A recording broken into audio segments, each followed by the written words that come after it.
अगर किसी समुदाय के साथ या उसके साथ कुछ गलत हो रहा है तो वह दबाव बना सकता है, आंदोलन कर सकता है, उस तरह से भी अपनी बातों को सामने रख सकता है। ठीक है, तो ये भी सत्ता के बंटवारे का ही एक रूप है। लोकतंत्र में लोगों के सामने सत्ता के दावेदारों के बीच चुनाव का विकल्प जरूर रहना चाहिए। ठीक है, लोकतंत्र में दावेदारों के बीच चुनाव का विकल्प जरूर रहना चाहिए। समकालीन लोकतांत्रिक व्यवस्थाओं में यह विकल्प विभिन्न पार्टियों के रूप में उपलब्ध है। हमारे टाइम में क्या है, अलग अलग पार्टियां हैं, तो हमें विकल्प मिल जाता है। पार्टियां जो है सत्ता के लिए आपस में प्रतिस्पर्धा करती हैं। पार्टियों की यह आपसी प्रतिस्पर्धा इस बात को सुनिश्चित करती है, इससे क्या फायदा होता है कि सत्ता एक व्यक्ति या समूह के हाथ में ना रहे। यह एक बड़ी समयावधि पर गौर करें तो पाएंगे कि सत्ता बारी बारी अलग अलग विचारधारा और सामाजिक समूहों वाली पार्टियों के हाथ आती जाती रहती है। ठीक है, कभी क्या होता है कि सत्ता किसी एक विचारधारा वाले पार्टी के पास रहते है, फिर उससे दूसरी विचारधारा वाली पार्टी के पास चली जाती है। ठीक है, तो इससे भी सत्ता के बंटवारे के रूप में देखा जा सकता है। ठीक है, कई बार सत्ता की यह भागीदारी एकदम प्रत्यक्ष दिखती है, क्योंकि दो या अधिक पार्टियां मिलकर चुनाव लड़ती हैं। जैसे बिहार में क्या होता है, कई जगह पे जैसे बीजेपी और जेडीयू साथ मिलकर चुनाव लड़ रही हैं, तो ये भी एक सत्ता का बंटवारा है राजनीतिक पार्टी के रूप में। ठीक है, लोकतंत्र में हम व्यापारी, उद्योगपति, किसान, औद्योगिक मजदूर, कई तरह के संगठित हित समूहों को भी सक्रिय देख सकते हैं। ठीक है, जैसे किसान समूह होता है, व्यापारी समूह होता है, मजदूरों के लिए संगठन होता है। तो ये भी एक तरह से सत्ता का बंटवारा है। संगठन क्या करता है, अपनी बातों को सामने रखता है और मनवाता है, प्रेशर डाल के, दबाव डाल के। ठीक है ना, मजदूर संगठन अपने लिए जो अपने हित के लिए जो भी उसको चाहिए उसको सरकार के सामने रखता है और मनवाने की कोशिश करता है कि हमारी मांगों को पूरा करो। ठीक है, तो सत्ता में ये भी एक बंटवारे का रूप है, वो भी सत्ता में साझेदारी मांग रहे हैं। ठीक है ना, एक तरह से सरकार की विभिन्न समितियों में सीधी भागीदारी करके या नीतियों पर अपने सदस्य वर्ग के लाभ के लिए दबाव बनाकर ये समूह क्या करते हैं, सत्ता में भागीदारी करते हैं। ये समूह थे, जैसे मजदूरों का संगठन हो गया, किसान संगठन हो गया, अपने वर्ग के हितों के लिए सरकार पर दबाव बनाकर सत्ता में भागीदारी करते हैं। इकाई 3 में हम इस पर गौर करेंगे कैसे भागीदारी होती है। उसके बाद ये चैप्टर खत्म हो गया लग रहा है। तुम हो गया। ठीक है ना, संघवाद आ गया है। संघवाद और सिमिलर टॉपिक आ रहा है सब में। हाँ, अब क्या है, 10th क्लास के बाद लगभग चैप्टर ऐसे ही आएंगे। संघवाद, धर्मनिरपेक्षता, ये सब 11th में भी है। हाँ, जैसे कि है धीरे धीरे। अब लक्ष्मीकांत क्या है कि लक्ष्मीकांत जैसे सॉरी, और इंट्रो तो हो जाएगा इसका। ठीक है, संघवाद क्या है, आइए एक बार फिर पहले अध्याय बेल्जियम और श्रीलंका के अंतर पर गौर करें। बेल्जियम के संविधान में जो प्रमुख बदलाव किए गए थे वो क्या थे कि उनमें केंद्रीय सरकार की शक्तियों में कमी करनी थी। ठीक है, बेल्जियम में क्या किया गया, उन्होंने केंद्रीय सरकार की शक्तियों में कमी कर दी और प्रांतीय सरकार को शक्तियां दे दी गई। ठीक है, बेल्जियम में उससे पहले भी प्रांतीय सरकार थी। बेल्जियम में क्या कहते हैं, उससे पहले भी थी प्रांतीय सरकार, तब भी उनकी अपनी भूमिका थी, अपने अधिकार थे, पर ये अधिकार उसको केंद्र द्वारा दिए गए हैं। इससे इन्हें केंद्र सरकार वापस ले सकती थी। ठीक है, पहले भी प्रांतीय सरकारें थी बेल्जियम में, उनके पास पहले भी अधिकार थे, पर वो अधिकार केंद्र सरकार ने खुद दिए थे, तो केंद्र सरकार वापस ले सकती थी। लेकिन सन 1993 में कुछ बदलाव हुए और प्रांतीय सरकारों को कुछ संवैधानिक अधिकार दिए गए जो केंद्र वापस नहीं ले सकती बिना संविधान बदले हुए।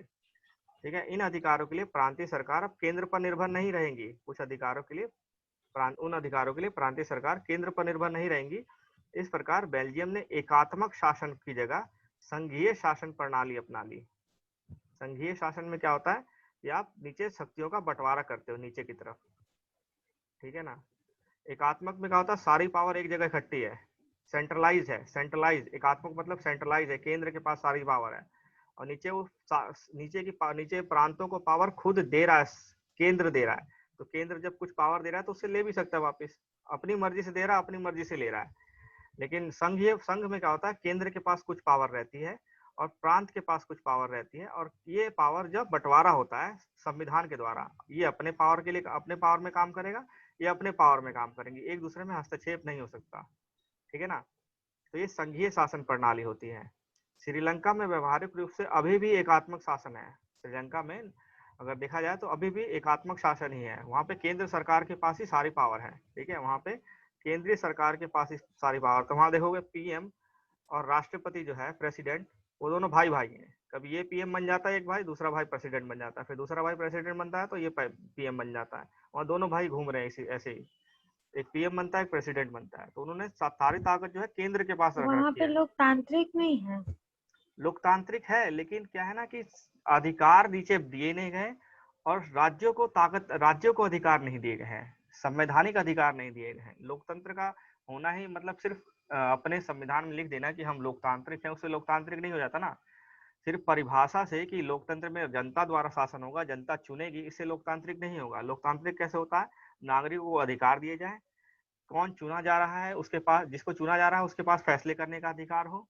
राज्य और सरकार के बीच, जो केंद्र और सरकार के बीच में सत्ता का बंटवारा सही से, हमने पढ़ा ना पिछले चैप्टर में कि लोकतंत्र के लिए सत्ता का बंटवारा जरूरी है। लोकतंत्र को बनाए रखने के लिए सत्ता का बंटवारा जरूरी है। लोकतंत्र तो है लेकिन वहाँ सत्ता का बंटवारा नहीं है, तो हो सकता है वो लोकतंत्र एक तरह से भ्रष्ट लोकतंत्र हो। ठीक है ना। सिर्फ अपने आप को ये कह देना कि हम लोकतंत्र है, इससे लोकतांत्रिक नहीं हो जाता। हाँ हाँ, चाइना का एग्जाम्पल।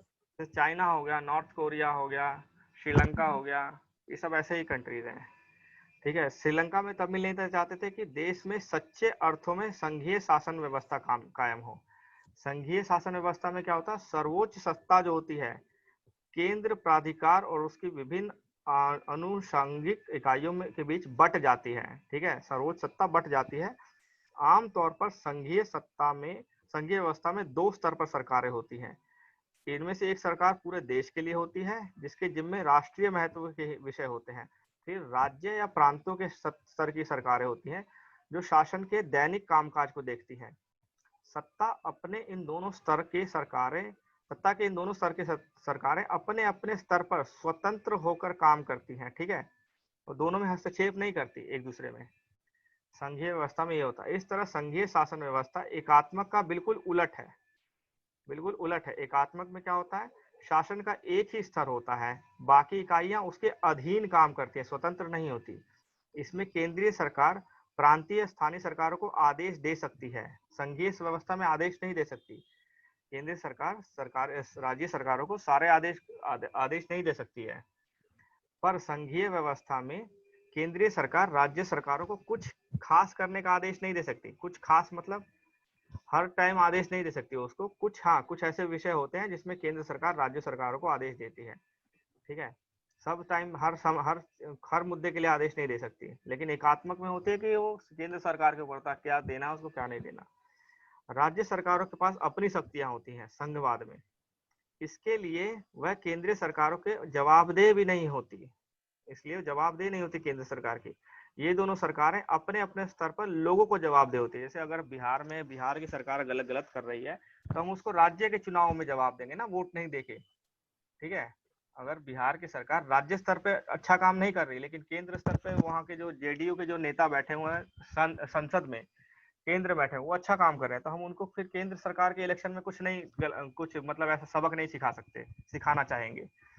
राज्य स्तर पे काम नहीं करे तो राज्य के इलेक्शन में हम उसको सबक सिखाएंगे। तो जवाबदेही जो होती है वो अपने अपने स्तर पर लोगों को जवाबदेह होती है। आइए संघीय व्यवस्था की कुछ महत्वपूर्ण विशेषता पढ़ें। यहाँ सरकार दो या दो से अधिक स्तरों वाली होती है। ठीक है, हमारे देश में क्या है? दो स्तर पे सरकारें हैं। संघीय सरकार है दो स्तर पे, एक राज्य सरकार है और एक केंद्र सरकार है। अलग अलग स्तर की सरकारें एक ही नागरिक समूह पर शासन करती हैं। केंद्र भी हमारे ऊपर ही शासन कर रहा है और राज्य भी हमारे ऊपर ही शासन कर रहा है। ठीक है, अगर हम बिहार की बात करें तो बिहार के ऊपर केंद्र सरकार के भी कानून लागू होते हैं और राज्य सरकार के भी कानून लागू होते हैं। तो दोनों स्तर की सरकारें एक ही नागरिक समूह पर शासन करती हैं, पर कानून बनाने और कर वसूलने और प्रशासन का उनका अपना अपना अधिकार क्षेत्र होता है। कुछ कानून केंद्र सरकार बिहार के लिए नहीं बना सकती, वो राज्य सरकार ही बना सकती है। जैसे शिक्षा का कानून, शिक्षा के कानून के लिए केंद्र सरकार सिर्फ नीति पास कर सकती है, नीतियां पास कर सकती है। ठीक है, नीति मतलब गाइडेंस देना। ठीक है, गाइडेंस दे सकती है कि हाँ इस तरह से करना चाहिए, हमें देश में इस तरह से अब होगा। अब ये राज्य सरकार के ऊपर है कि वो गाइडेंस नीति के अकॉर्डिंग कानून बनाती है कि नहीं। ठीक है, पानी को लेकर शिक्षा को लेकर, कई ऐसे स्वास्थ्य को लेकर कुछ ऐसे चीजें हैं जिसपे सिर्फ राज्य सरकार ही कानून बना सकती है। लेकिन कुछ ऐसे क्षेत्र हैं जिसमें राज्य में भी केंद्र स्तर पर कानून बनते हैं। जैसे क्रिमिनल लॉ देखे जाए तो क्रिमिनल लॉज हो गए या कोई और कानून हो गया जो देश के लिए महत्वपूर्ण है, तो वो केंद्र सरकार बनाती है। लागू वो सब लोगों पर ही होगा, चाहे केंद्र बनाए चाहे राज्य बनाए, लेकिन दोनों का अधिकार क्षेत्र अलग अलग होता है। अब है, विभिन्न स्तरों की सरकारों के अधिकार क्षेत्र संविधान में स्पष्ट रूप से वर्णित कर दिए जाते हैं। ठीक है, संविधान में क्या किया गया, हमारा 7th शेड्यूल है। ठीक है, 7th शेड्यूल को हिंदी में पता नहीं क्या कहते हैं, जब पढ़ेंगे तो देखेंगे। 7th शेड्यूल में क्या कर दिया गया है हमें, शेड्यूल में यहाँ पे 3 लिस्ट बना दी गई, लिस्ट 1, लिस्ट 2 और लिस्ट 3। इसमें बता दें कि लिस्ट 1 में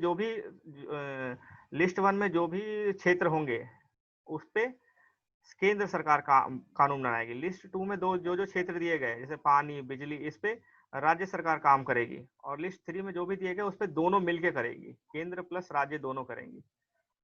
ठीक है, 3 लिस्ट बना देगी, अलग अलग कर दिया संविधान ने, इसको अलग कर दिया। तो जो 2nd शेड्यूल लिस्ट 2 में जो दिए गए क्षेत्र उस पे केंद्र सरकार कानून नहीं बना सकती, और जो लिस्ट 1 में दिया गया है उस पे राज्य सरकार कानून नहीं बना सकती।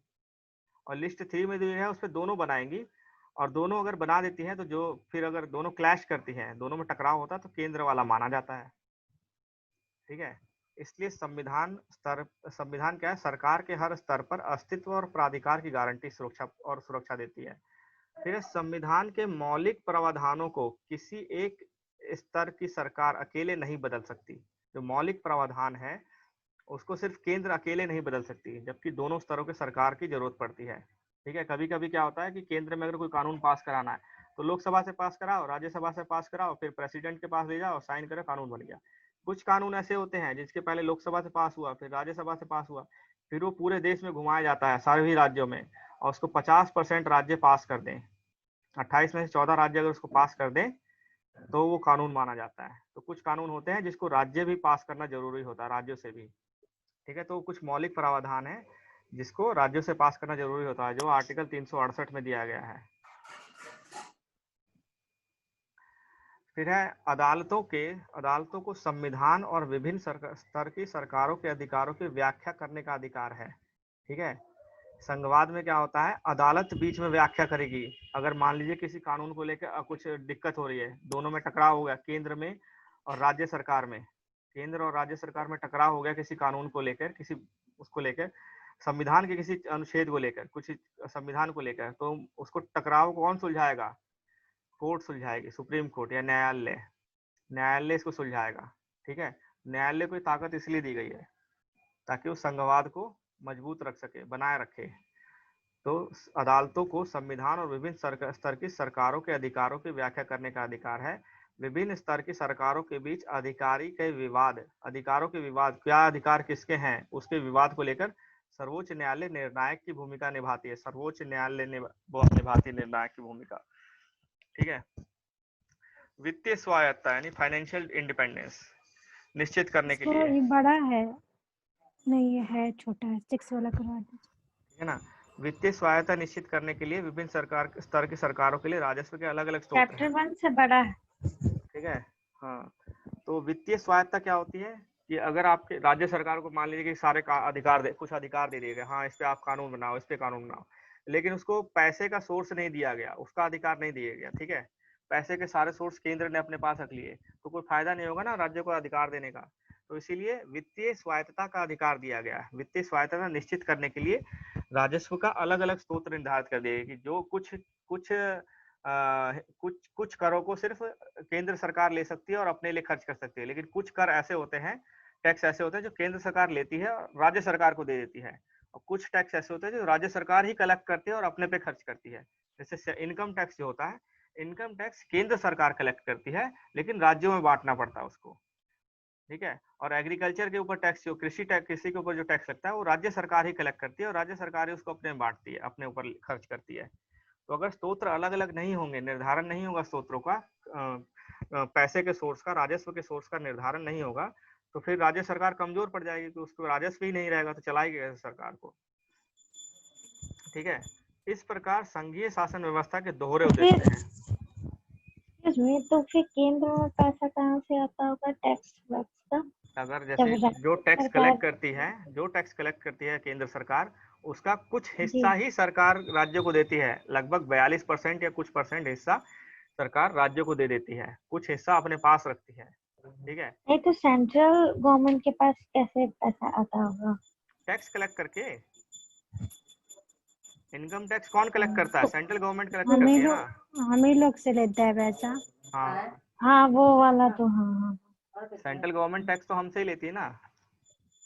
हम्म, ठीक है, कुछ टैक्स होते हैं जो सिर्फ केंद्र सरकार कलेक्ट कर सकती है, कुछ टैक्स ऐसे हैं जो सिर्फ राज्य सरकार कलेक्ट कर सकती है। जो केंद्र सरकार कलेक्ट करती है उसके दो हिस्से हो जाते हैं, कुछ टैक्स वो अपने पास रखती है, कुछ टैक्स वो राज्य सरकारों को दे देती है। ठीक है ना, जी तो अपने लिए रखती है वो पैसा। इस तरह संघीय शासन के दोहरे उद्देश्य हैं। संघीय शासन के दोहरे उद्देश्य क्या है? देश की एकता की सुरक्षा करना और उसे बढ़ावा देना, तथा क्षेत्रीय विविधताओं को पूरा सम्मान देना।